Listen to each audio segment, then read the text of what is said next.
অহংকার মানুষের চোখের সামনে এমন এক দেওয়াল তুলে দেয়, যার ওপাশে দাঁড়িয়ে থাকা কোনো নিষ্পাপ মানুষের কষ্টকেও চোর বা অপরাধী বলে মনে হয়।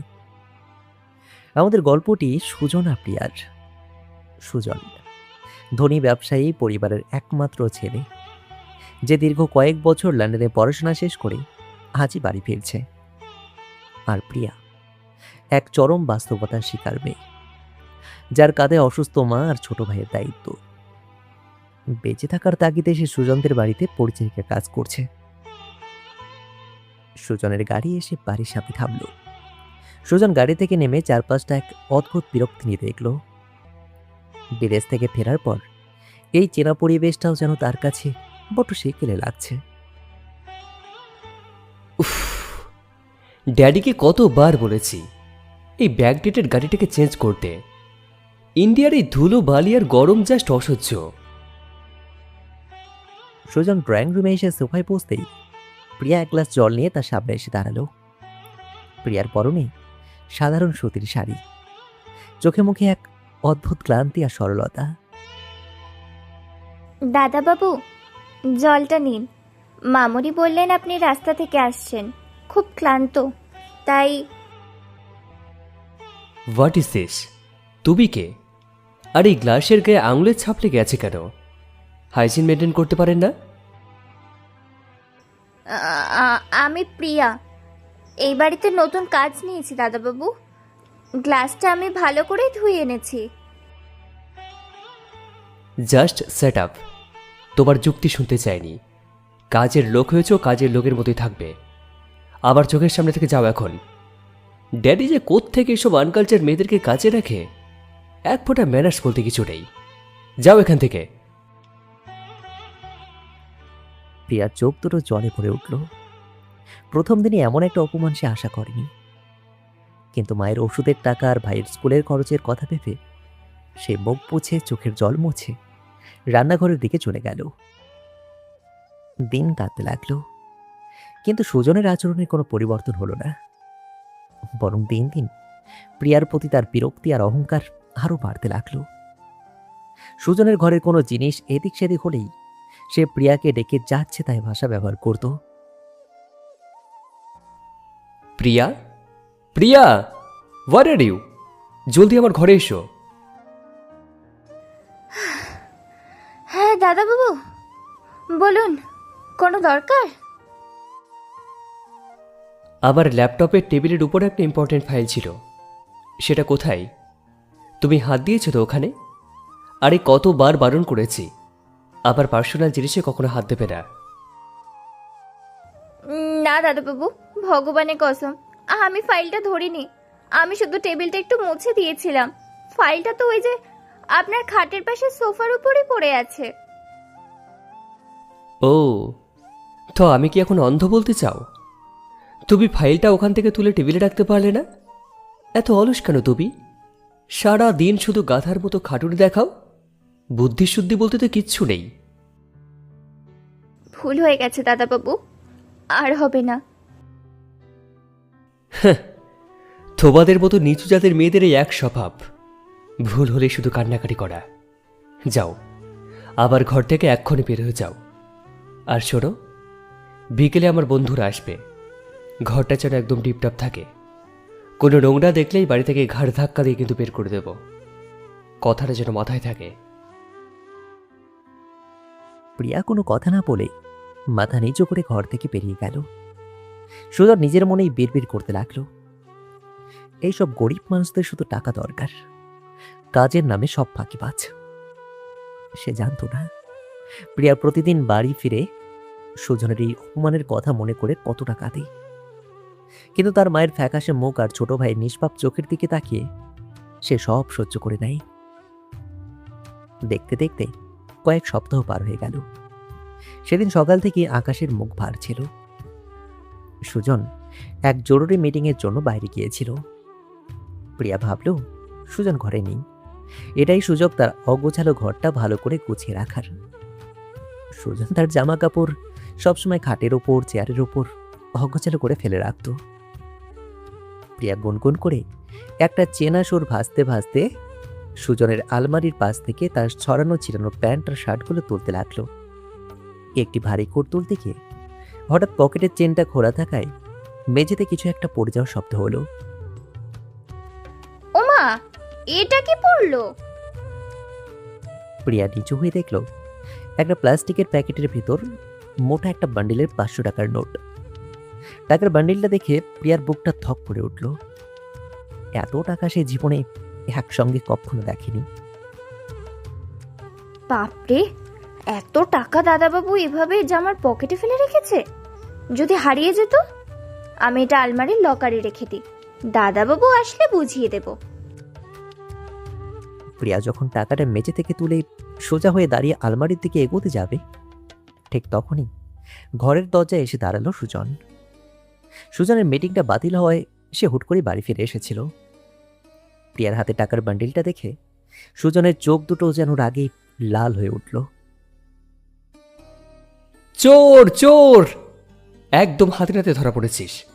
তোর এত বড় সাহস, তুই আবার পকেট থেকে টাকা চুরি করছিস? না না না দাদাবাবু, দোহাই আপনার, আমাকে ভুল বুঝবেন না। আমি চুরি করিনি। জামাটা গোছানোর সময় টাকাটা মেঝেতে পড়ে গিয়েছিল, আমি শুধু তুলে আলমারিতে রাখতে যাচ্ছিলাম। Just set up.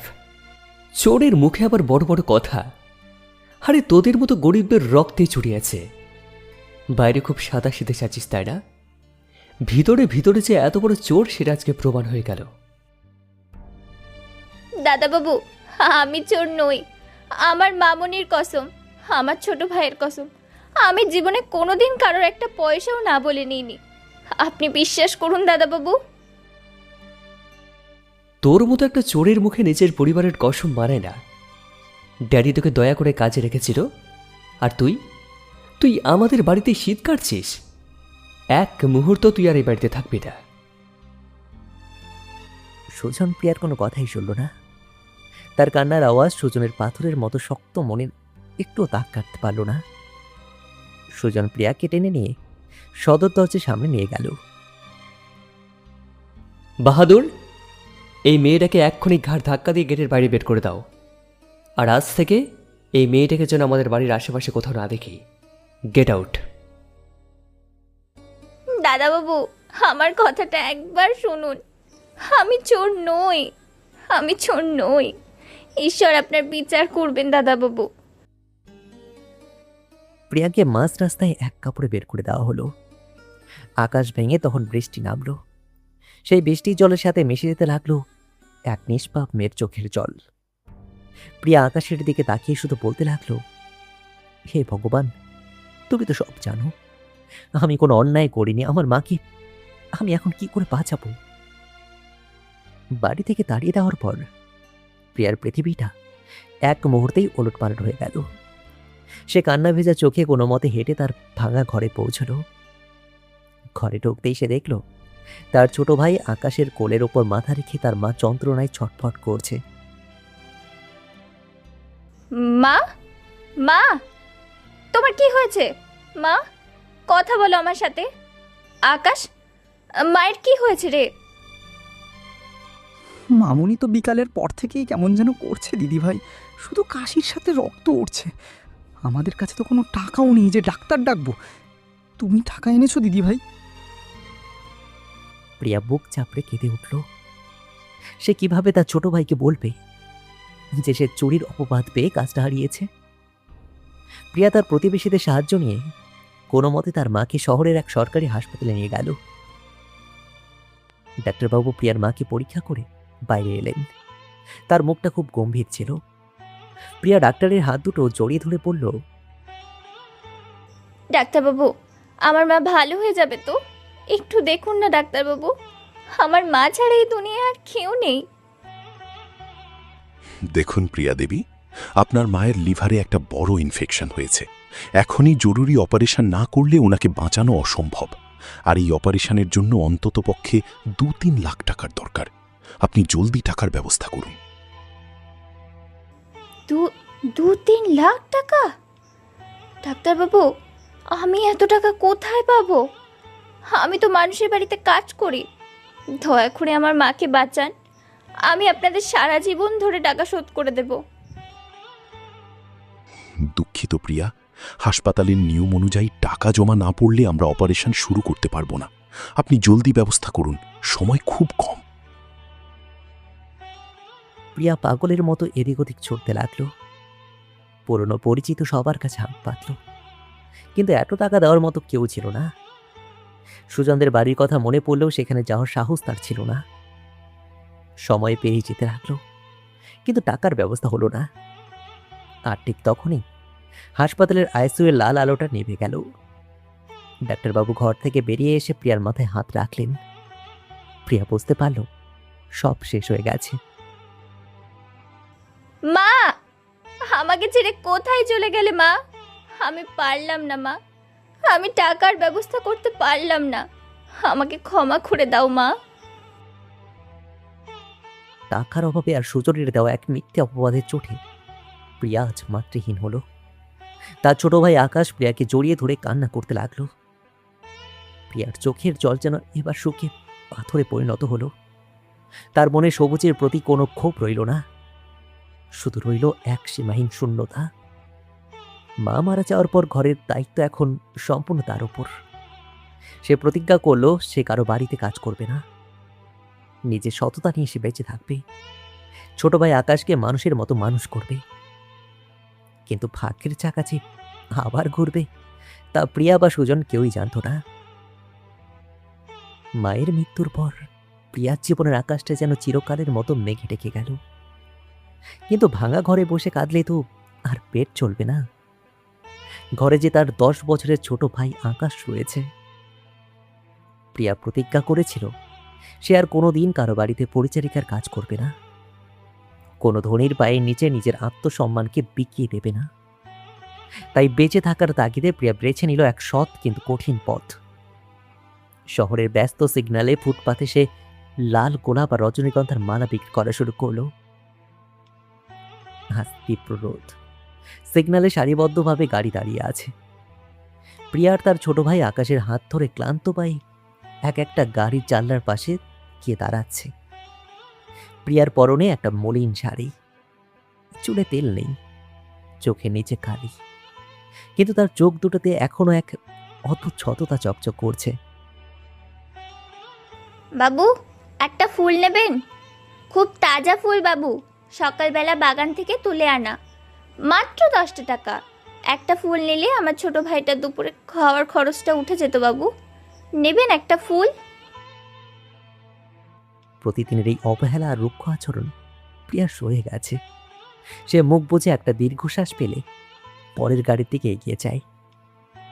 আকাশ তার দিদির আঁচল ধরে হাঁটতে হাঁটতে ক্লান্ত হয়ে পড়েছে।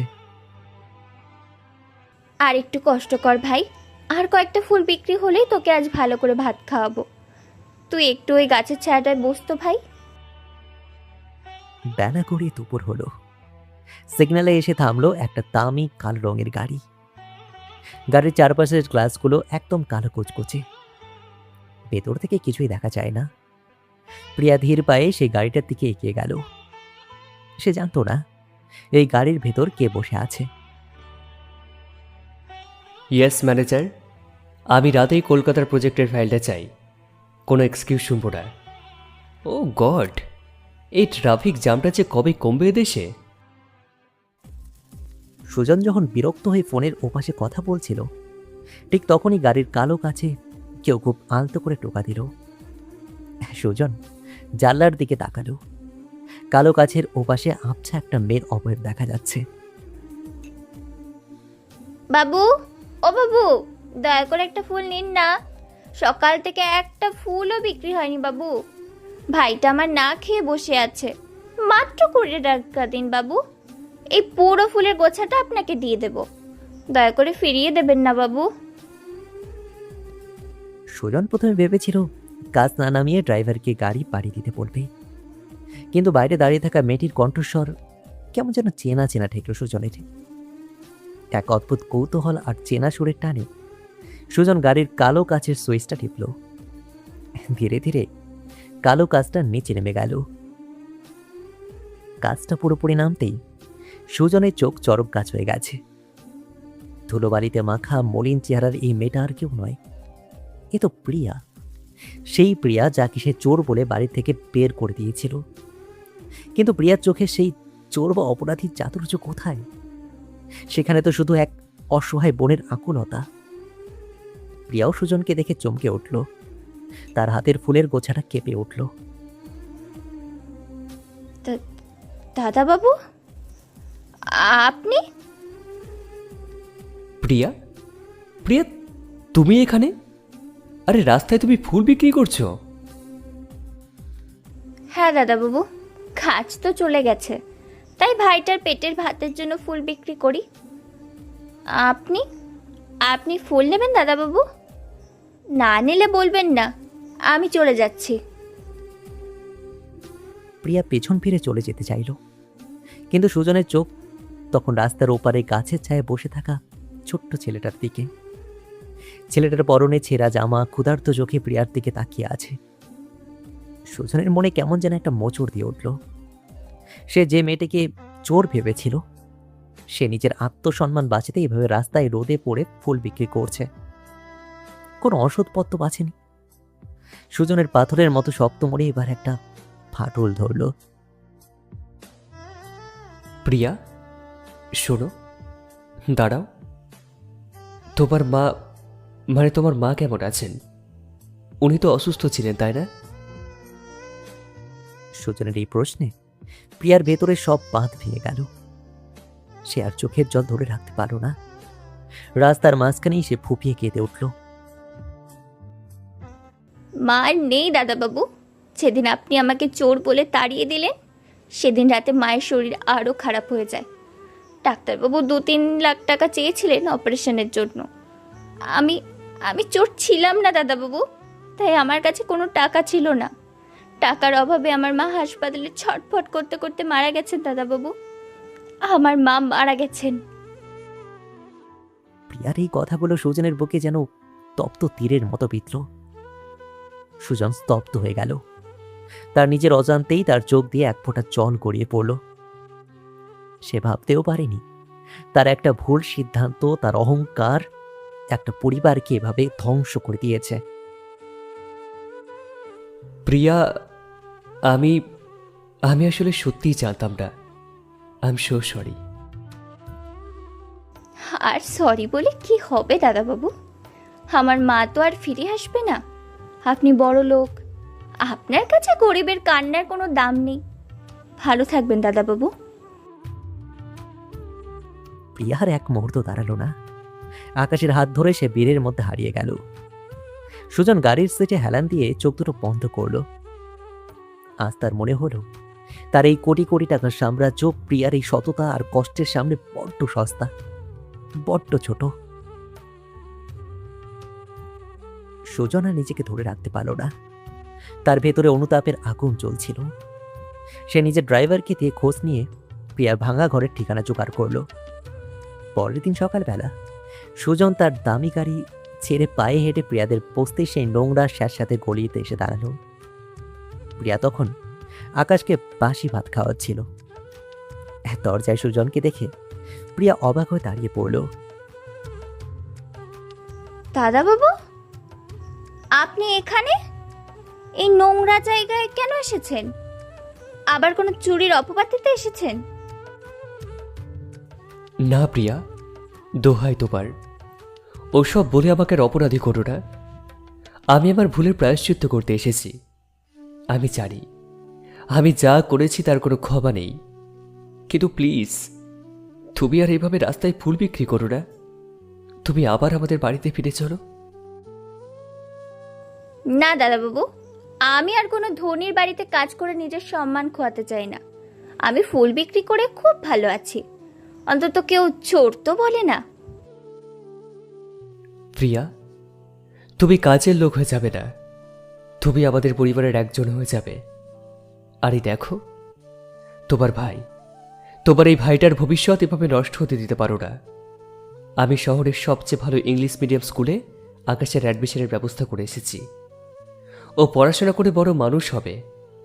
তুমি কি তোমার ভাইয়ের একটা সুন্দর ভবিষ্যৎ চাও না প্রিয়া? নিজের জেদের জন্য ওর জীবনটাকে নষ্ট করো না প্লিজ। প্রিয়া আকাশের নিষ্পাপ মুখের দিকে তাকালো।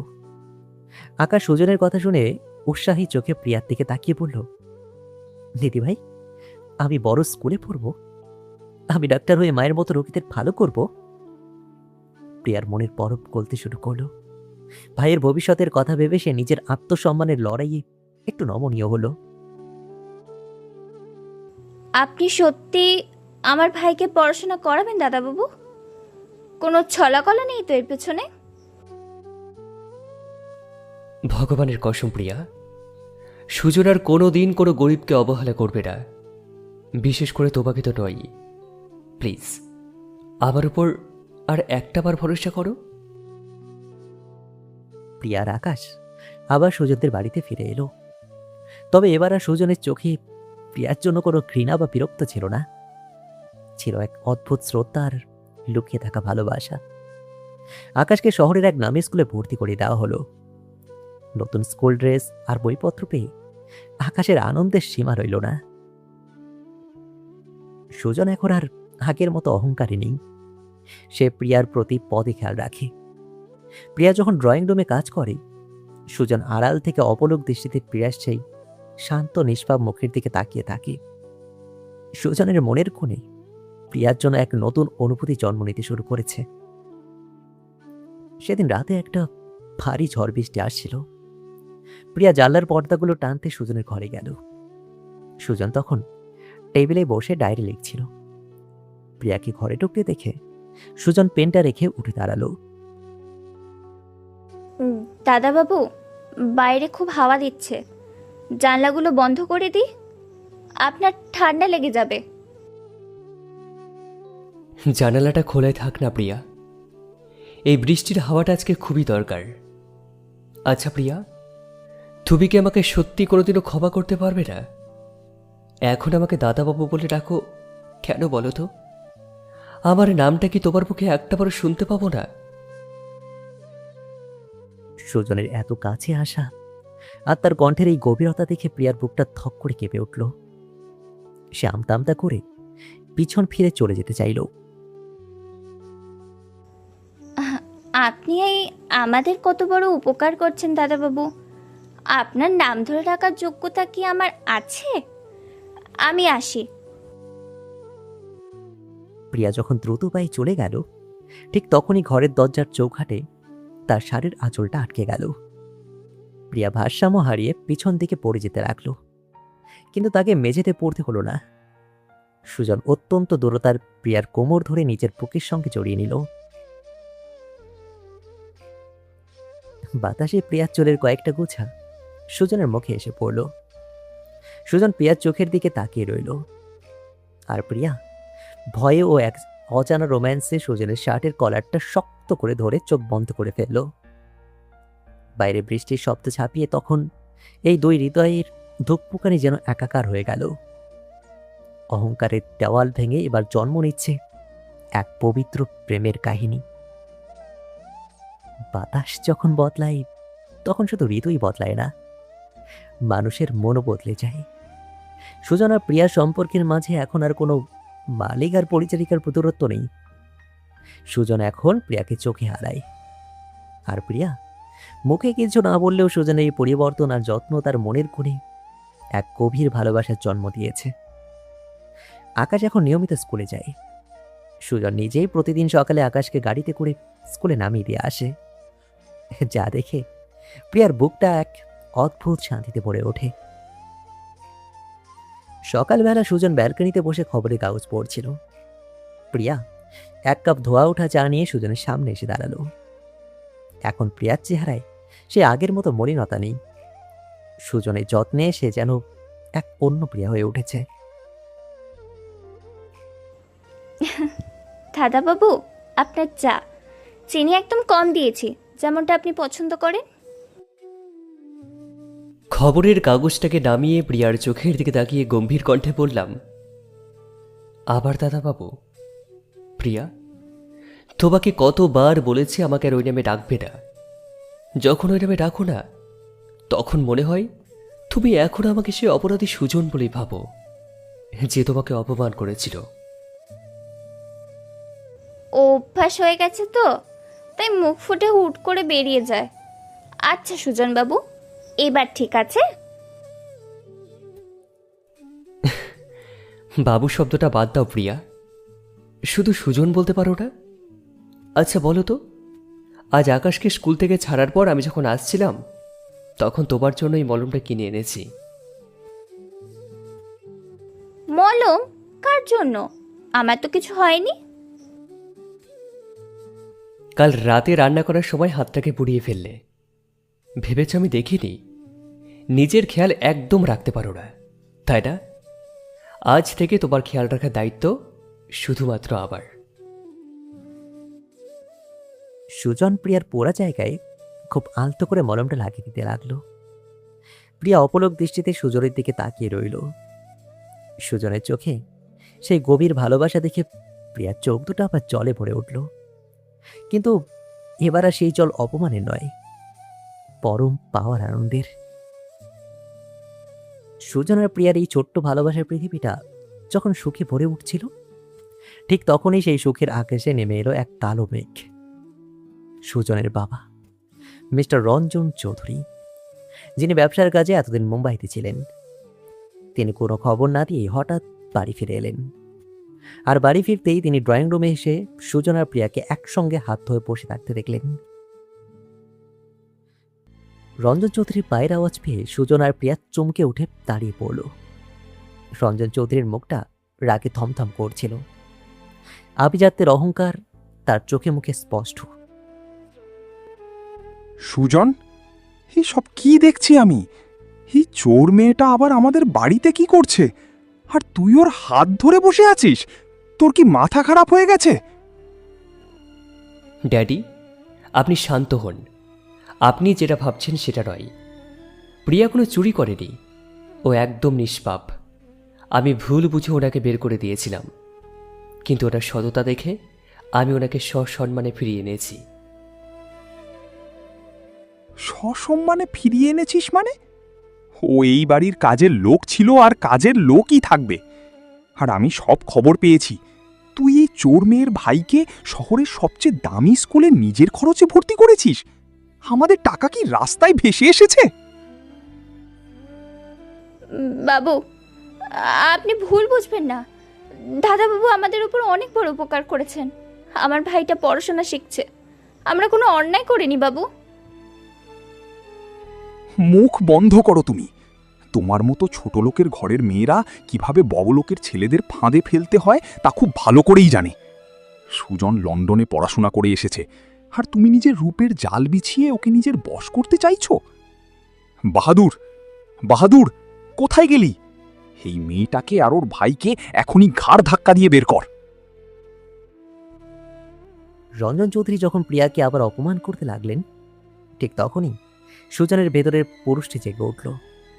সে আর আগের সুজন নেই যে মুখ বুজে আভিজাত্যের অহংকার মেনে নেবে। সে প্রিয়ার সামনে এসে এক শক্ত দেওয়ালের মতো দাঁড়িয়ে পড়ল। Enough is enough daddy. আর একটা শব্দ প্রিয়ার বিরুদ্ধে বলবেন না।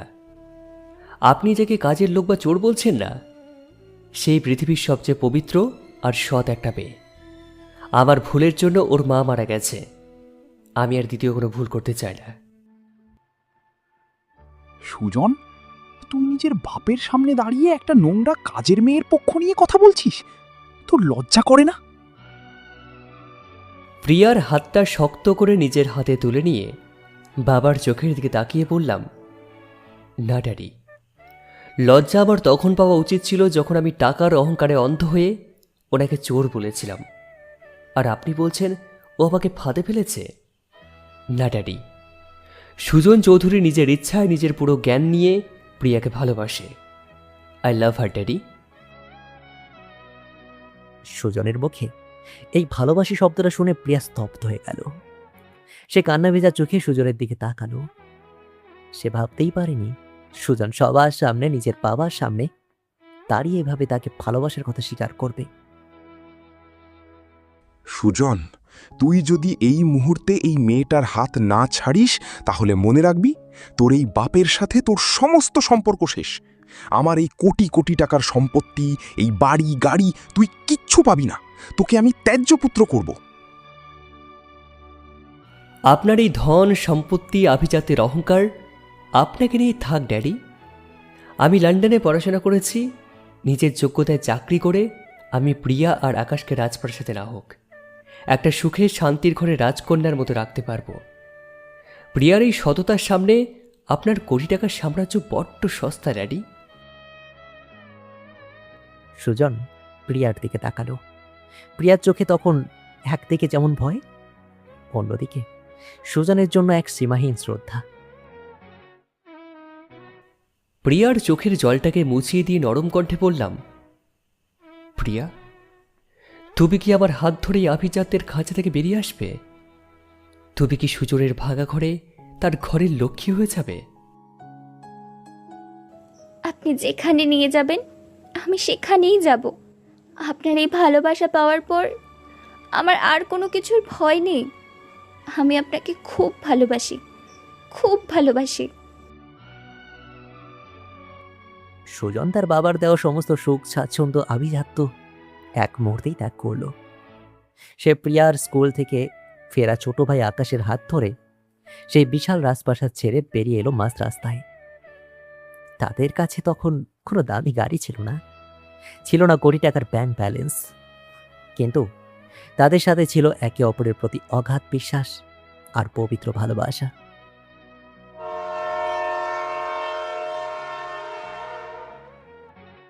সুজন প্রিয়ার আকাশকে নিয়ে শহরের এক করে একটা সিমটাম বাড়ি ভাড়া নিল। সুজন নিজের যোগ্যতায় একটা প্রাইভেট কোম্পানিতে সাধারণ একটা চাকরি জোগাড় করল।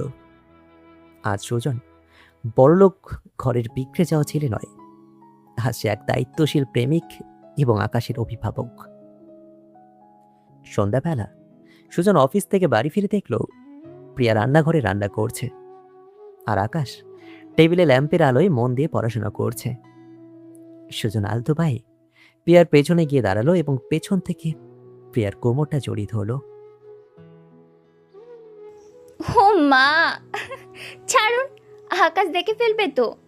অফিস থেকে কখন এলেন? চা দেব? প্রিয়ার ঘাড়ে নিজের মুখটাকে ঠেকিয়ে ফিসফিস করে বললাম, আকাশ এখন পড়াশোনায় ব্যস্ত, ও দেখবে না, আর চা পরে হবে। আগে বলো, এই ছোট্ট ঘরের ছোট্ট রান্নাঘরে তোমার কষ্ট হচ্ছে না তো প্রিয়া? কোথায় সেই রাজপ্রাসাদ আর কোথায় এই ভাঙা কোয়ার্টার? আমার কাছে রাজপ্রাসাদ সেটাই যেখানে আপনি আমার পাশে থাকেন। আপনার এই বুকে যে সুখ আছে তা কোনো কোটি টাকার বিছানাতেও নেই। আমি খুব সুখী সুজন, খুব সুখী। সুজন প্রিয়ার কপালে এক পবিত্র ভালোবাসার চুম্বন এঁকে দিল। বাইরে তখন চাঁদের আলো এসে পড়েছে তাদের সেই ছোট্ট ঘরের জানলায়। কিন্তু গল্প কি এখানেই শেষ? রঞ্জন চৌধুরী কি এত সহজে নিজের হারের গ্লানি মেনে নেবে, নাকি সুজন আর প্রিয়ার এই সুখের সংসারে আবার নতুন কোনো ষড়যন্ত্রের চাল বোনা হচ্ছে? সুখের দিনগুলো যে বড্ড দ্রুত কেটে যায়। সুজন প্রিয়ার আকাশকে নিয়ে গড়া সেই ছোট্ট ভাড়া বাড়িটা যেন এক টুকরো স্বর্গ হয়ে উঠেছিল। সুজন নিজের যোগ্যতায় চাকরিতে বেশ উন্নতি করছিল, আর আকাশও স্কুলের পরীক্ষায় প্রথম স্থান অধিকার করেছিল। কিন্তু আভিজাত্যের অহংকারে অন্ধ রঞ্জন চৌধুরী এত সহজে নিজের হার মেনে নেওয়ার পাত্র ছিলেন না। তিনি সুজনকে ফিরে নিয়ে যাওয়ার জন্য এবং প্রিয়াকে সুজনের জীবন থেকে চিরতরে সরিয়ে দেওয়ার জন্য এক নোংরা ষড়যন্ত্রের চাল বুনেছিলেন। একদিন দুপুরে সুজন যখন অফিসের কাজ করছিল, তখন হঠাৎ তার কোম্পানির বড় সাহেব তাকে নিজের কেবিনে ডেকে পাঠালেন। সেখানে গিয়ে সুজন দেখল তার বাবার পার্সোনাল সেক্রেটারি ওকালতনামার কিছু চেকে সই নিয়ে দাঁড়িয়ে আছে। ড্যাডি আপনার কাছে ওনার সেক্রেটারিকে পাঠিয়েছেন? মিস্টার শর্মা, ব্যাপার কি? আর স্যার, আপনি বা আমাকে এভাবে ডেকেছেন কেন? দেখো Sujan, I am really sorry, কিন্তু মিস্টার রঞ্জন চৌধুরী এই শহরের অন্যতম বড় শিল্পপতি। উনি আমাদের কোম্পানিতে বড় ইনভেস্টমেন্ট তুলে নেওয়ার হুমকি দিয়েছেন। ওনার একটাই শর্ত, হয় তুমি প্রিয়াকে ছেড়ে ওনার বাড়িতে ফিরে যাবে, না হলে আজই তোমাকে এই চাকরি থেকে বরখাস্ত করা হবে। শুধু তাই নয়, উনি এমন ব্যবস্থা করেছেন যাতে এই শহরের কোনো কোম্পানি তোমাকে চাকরি না দেয়। সুজন স্তব্ধ হয়ে দাঁড়িয়ে রইল। সে জানতো তার বাবা প্রভাবশালী, কিন্তু নিজের জেদ মেটাতে তিনি এতটা নিচে নামবেন তা সে ভাবতেও পারেনি। মিস্টার শর্মা এগিয়ে এসে সুজনের সামনে একটা চেক আর সুজনের বাবার চিঠিটা পাঠিয়ে দিলেন। সুজনবাবু, স্যার বলেছেন ওই কাজের মেয়ের জন্য নিজের কেরিয়ার ধ্বংস করবেন না। এই চেকে আপনি যত খুশি অ্যামাউন্ট বসিয়ে নিতে পারেন, শুধু ওনাকে ছেড়ে বাড়ি ফিরে চলুন, স্যার আপনাকে মাফ করে দেবেন।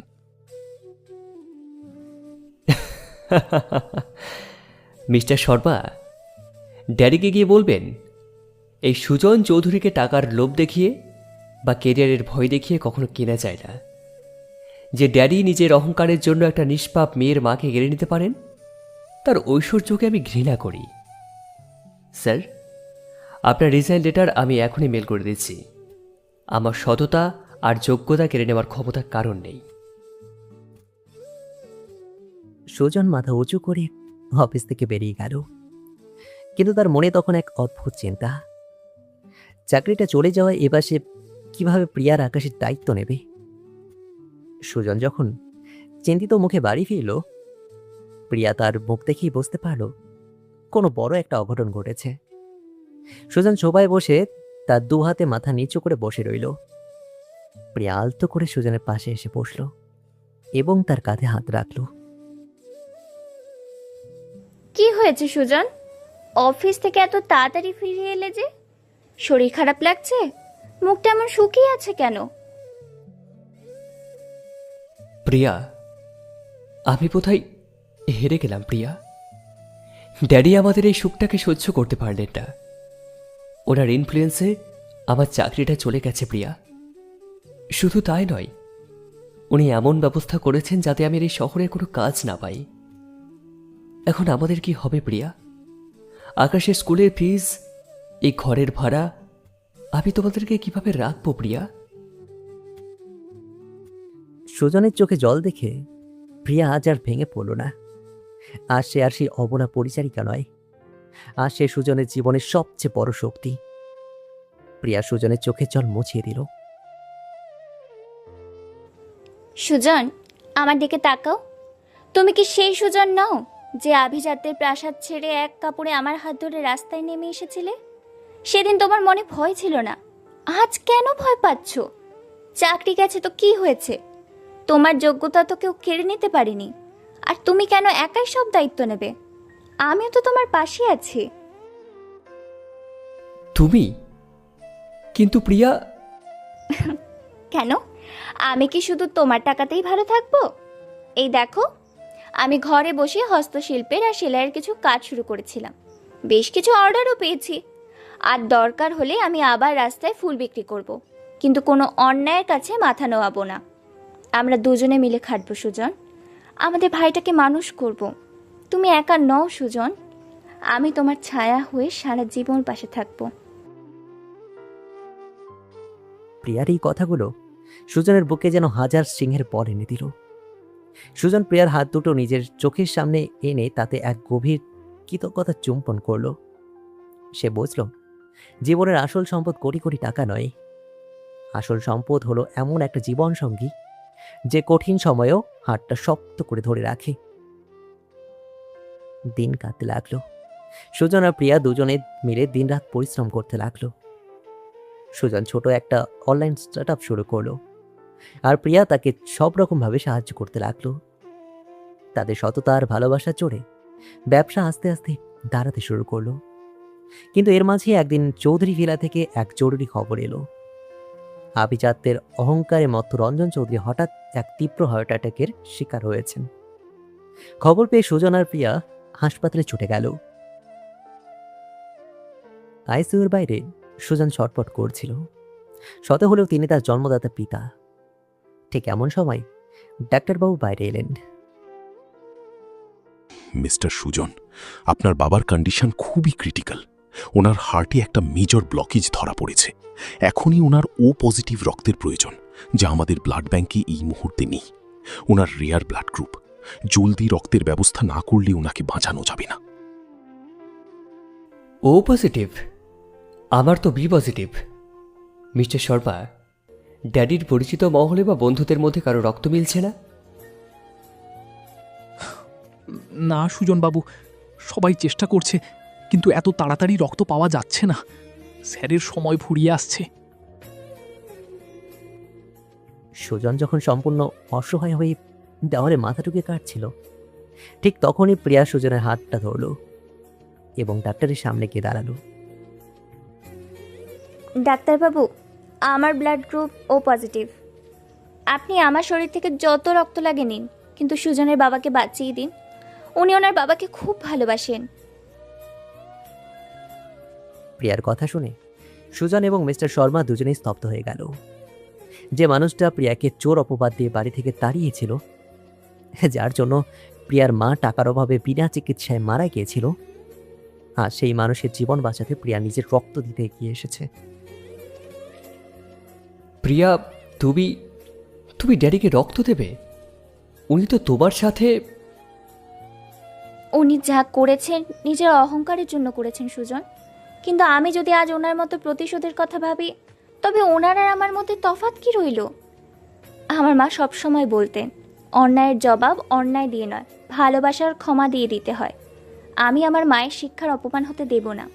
তুমি ডাক্তারবাবুকে বলো প্রিপারেশন নিতে। প্রিয়াকে ব্লাড ডোনেশনের রুমে নিয়ে যাওয়া হলো। প্রিয়ার শরীর থেকে দেওয়া রক্ত ধীরে ধীরে রঞ্জন চৌধুরীর মরণাপন্ন শরীরে নতুন প্রাণের সঞ্চার হতে লাগলো। অপারেশনের কয়েক ঘন্টা পর রঞ্জন চৌধুরী জ্ঞান ফিরল। তিনি চোখ মেলে দেখলেন কেবিনের একপাশে সুজন আর প্রিয়া হাত ধরাধরি করে দাঁড়িয়ে আছে। প্রিয়ার মুখটা রক্ত দেওয়ার কারণে কিছুটা ফ্যাকাশে, কিন্তু চোখে এক অদ্ভুত প্রশান্তি। মিস্টার শর্মা রঞ্জন চৌধুরীর পাশে গিয়ে নিচু স্বরে সব কথা খুলে বললেন। রঞ্জন চৌধুরী চোখের কোণ দিয়ে জল গড়িয়ে পড়ল। আভিজাত্যের যে অহংকার তিনি এতদিন বুকে ধরে রেখেছিলেন, প্রিয়ার এই নিঃস্বার্থ ত্যাগের সামনে তা এক মুহূর্তে কপুরের মতো পড়ে গেল। সুজন, প্রিয়া, তোরা আমার কাছে আয়। সুজন আর প্রিয়া খাটের পাশে গিয়ে বসল। রঞ্জন চৌধুরী কাঁপা কাঁপা হাতে প্রিয়ার হাতটা নিজের হাতের উপর রাখলেন। প্রিয়া, মা আমাকে ক্ষমা করে দাও। আমি টাকার অহংকারে এতটাই অন্ধ হয়ে গিয়েছিলাম যে আসল হিরে চিনতে পারিনি। তোমায় চোর বলেছিলাম, অথচ আজ তুমিই আমাকে নতুন জীবন দিলে। তোমার এই মহানুভবতার সামনে আমার কোটি টাকার সম্পত্তি ধুলোর সমান। তুমি কাজের মেয়ে নও মা, তুমি এই চৌধুরী পরিবারের আসল লক্ষ্মী। আমার সুজনের পাশে শুধু তুমিই মানাও মা। ওসব কথা আর বলবেন না বাবা। আপনি সুস্থ হয়ে গেছেন, এটাই আমাদের সবচেয়ে বড় পাওয়া। আপনি আমাদের আশীর্বাদ করুন। বাবার হাত ধরে প্রিয়ার দিকে তাকিয়ে হাসি মুখে বললাম, ড্যাডি, আমি তো আগেই বলেছিলাম আমার প্রিয়ার সততার কাছে পৃথিবীর কোনো ধন সম্পত্তির তুলনা হয় না। রঞ্জন চৌধুরী সুজন আর প্রিয়ার হাত দুটো একসঙ্গে মিলিয়ে দিলেন। কয়েক মাস পর চৌধুরী ভিলা আজ আবার আলোয় আলোকময়। তবে আজ কোনো বিলাসবহুল পার্টি নয়, আজ সুজন আর প্রিয়ার বিয়ের শুভ লগ্ন। লাল বেনারসি শাড়িতে প্রিয়াকে আজ হুবহু এক রাজকন্যার মতো লাগছে, আর সুজন শেরওয়ানি পরে প্রিয়ার দিকে অপলক দৃষ্টিতে তাকিয়ে আছে। ছোট ভাই আকাশ নতুন জামা পরে দিদি আর জামাইবাবুর চারপাশে দিয়ে আনন্দ করে ঘুরে বেড়াচ্ছে। রঞ্জন চৌধুরী হাসি মুখে নতুন দম্পতিকে আশীর্বাদ করছেন। প্রিয়ার কানের কাছে মুখ এনে ফিসফিস করে বললাম, তোমায় আজকে বড্ড সুন্দর লাগছে আমার ঘরের লক্ষ্মী। এবার থেকে কিন্তু সারা জীবন আমার এই বুকে রাজপ্রাসাদেই বন্দি থাকতে হবে, কোনো মুক্তি নেই। আমি তো এই রাজপ্রাসাদেই সারা জীবন বন্দি থাকতে চাই সুজন। তোমার ভালোবাসাই যে আমার জীবনের একমাত্র ঠিকানা। সুজন প্রিয়ার কপালে সিঁদুর পরিয়ে দিল। শাখের আওয়াজ আর উলুধ্বনিতে মুখরিত হয়ে উঠল চারপাশ। ধনীর অহংকার আর গরিবের সততার লড়াইয়ের অবসান ঘটিয়ে সমস্ত বাধা বিপত্তি পার করে জয় হলো এক পবিত্র ভালোবাসার। সুজন আর প্রিয়ার এই প্রেম কাহিনী আজ থেকে সমাজের বুকে নতুন এক দৃষ্টান্ত হয়ে রইল।